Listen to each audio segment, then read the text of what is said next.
Ravens flock. The flock rundown is the place to be. My man Ryan has been a lifelong Ravens fan since he was born. So I'm telling you now, it's about to go down. The podcast, the flock rundown. Ravens, baby. Nothing gets better than waking up and wondering how high we can fly. Tune in. Motionless brainwaves attempt to swim their way to sense, can't tame the untamed. Appreciate you, Ray. What's up, Ravens fans? My name is Ryan. Welcome back to another episode of the Flock Rundown. Today is July 26th. Training camp practice is officially underway for the Ravens. They're practicing later today. I cannot wait to see some highlights. Football is back, baby. Let's go. But this video is about a bunch of reports, rumors, whatever you want to call it, that the Ravens are interested in Chase Young again. I made a video on this a month and a half ago that the Ravens should be at least calling to see about Chase Young's availability when there was rumors that he was going to be on the trade block or that the Commanders are trying to potentially move on from him, especially in a contract year. So they're floating around again. The Ravens and Steelers have reportedly expressed interest. I believe the original source is USA Today based off like Bleacher Report trade ideas. So this is a reach and a half. I mean, I don't think that there's any concrete evidence that Eric DeCosta is close to acquiring Chase Young, and we wouldn't know about that, to be honest. I mean, if you've listened to Eric DeCosta talk at all, especially this offseason, he's mentioned that he loves smoke screens and that the public will never know what he's doing until it's like basically done. So I don't think that these rumors have any weight behind them. But once again, and I'll refer back to the video I made a month and a half ago, I would totally take a chance on Chase Young for the right price. I would not give up too much because there's a high chance it's a one-year rental. So I'd probably start offering a fifth rounder and see what they say, and I would negotiate down to a fourth. I saw some trade packages trying to throw Patrick Queen in there and a third or a fourth. I just think that's too much. I'd like Patrick Queen to stay here this year. I don't know if he'll be here long term. That definitely depends on how these extension talks go. But while we have Patrick Queen, who's clearly committed and ready to play this year, I think we should try and squeeze everything we can out of the Roquan-Patrick Queen duo while we still have it, because that is the greatest linebacker duo in the entire NFL. So we have that this year. I'm not willing to part with that, because Chase Young is also in a contract year.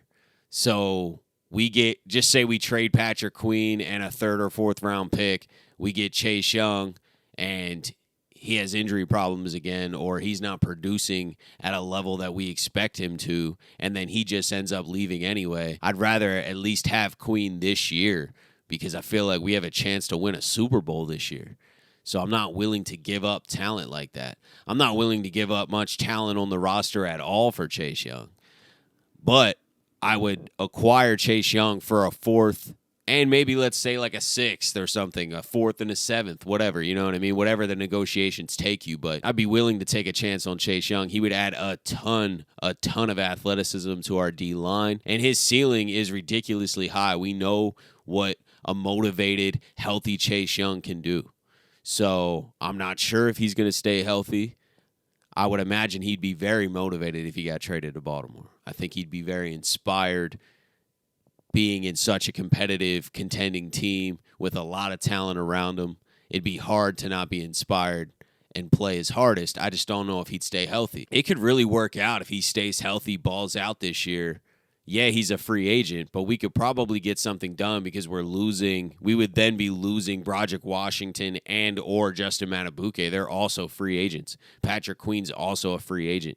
J.K. Dobbins is also a free agent. To me, if I had to guess, I would say Justin Matabuke is a leading contender to go somewhere else, just because I think he plays pretty well and prices himself out, because Baltimore's not going to want to pay him any type of premier money.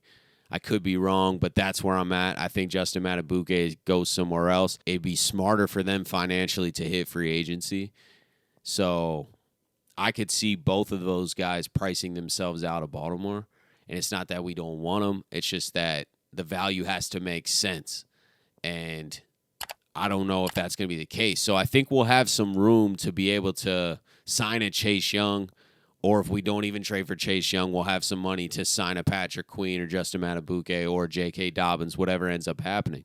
But I think it's worth taking the flyer for a low price. We would be insanely stacked with adding Chase Young onto this D-line with a Jabo and Owe at outside linebacker. You got Travis Jones, Michael Pierce, D-tackle. You got Justin Matabuke, Broderick Washington, Chase Young as your ends. It'd be a hell of a rotation, and we would definitely get better rushing the quarterback. I don't think that he is a downgrade by any means. It just has to be the right price for me. That's where I'm at with it. I don't think it's that risky if you don't give up much.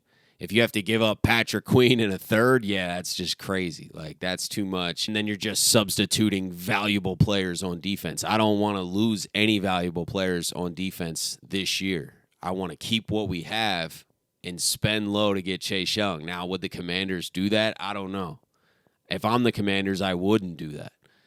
But if you know Chase Young is leaving for sure, and isn't maybe committed to the organization the way you'd like, and things haven't lived up to expectations, then maybe the Commanders are like, all right, we'll take the best price. And if Baltimore's offering a 4th-round pick and everyone else offering a 5th or 6th because it's a 1-year rental, I don't think he's going to be able to command a high price. It's not going to be a 1st or 2nd-round pick. So I say pull the trigger. If they're open to it for a 4th or a 5th, pull the trigger. Now, I don't know if this would happen anytime soon. I feel like I could see this happening towards the trade deadline because Washington's going to want to see what they have with him. Maybe they know he's healthy and can let him kind of ball out to start the season to up his trade value if that's their plan. So it doesn't make a lot of sense for them to trade him this second, but I could definitely see something like that getting done. He's the perfect candidate for Eric DeCosta to make that low buy move. I think it's buy low with a low risk. That's how I feel about it, but I don't think these reports have any weight, so I'm not getting my hopes up, or I don't have a lot of confidence that Eric DeCosta is even thinking this way. Now, I expect him to do due diligence, and it's definitely like crossed his mind. I'm sure that it's an option on a list of options. Moral of the story is I would take Chase Young this season for a low price, 4th, 5th-round pick at the highest. But would the Commanders give him up for that low? If I'm the Commanders, I wouldn't do that until possibly at the trade deadline when you know that he can't help you anymore this year. Maybe the team's not performing at the level they want, and you know Chase Young is not coming back. Okay, then you can unload him for whatever you can get. Until then, I don't see how you'd be able to kind of steal Chase Young. But if you can, I'd love for the Ravens to do it. I'm always down for adding talent, adding really athletic players, and he has a ton of talent, and he's insanely athletic. He has to stay healthy, but it wouldn't be that big of a risk. It's just this season.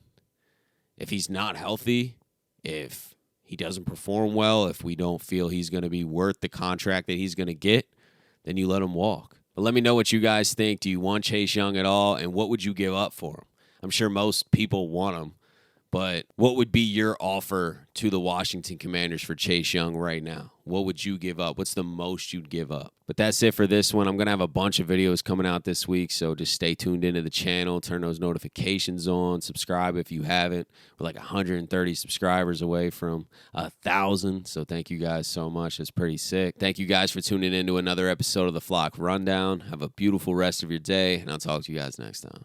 Motionless brainwaves attempt to swim their way to sense, can't tame the untamed.